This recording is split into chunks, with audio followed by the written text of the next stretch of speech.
Blackstone presents Shout at the Devil by Dan Bronson. This book is read by Jack Daniel. Chapter 1. I died 3 times that day.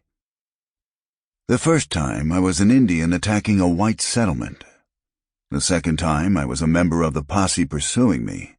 The third time I was the villain who incited the Indians, shot by the hero and falling from a cliff to my death on the rocks below.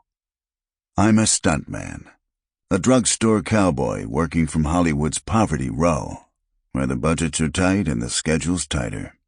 Death is a valuable commodity in my world.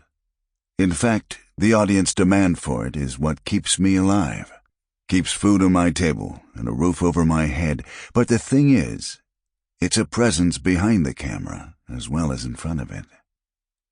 Everyone remembers that rousing climax to the charge of the Light Brigade, right? It was one thing to hear it from Old Man Tennyson. Into the Valley of Death rode the 600.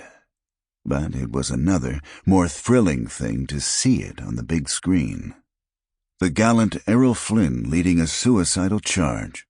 Cannons to the right of them, cannons to the left, cannons in front of them.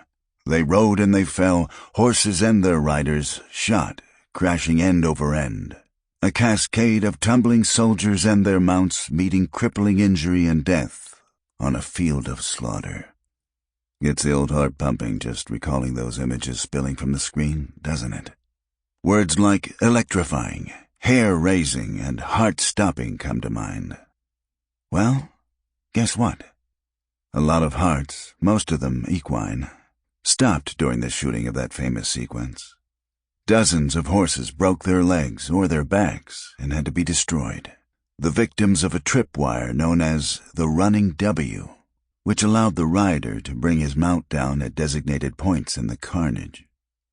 Then, of course, there were the riders themselves.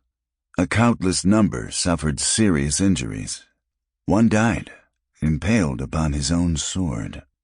A small price to pay for a sequence that packed them in at the box office.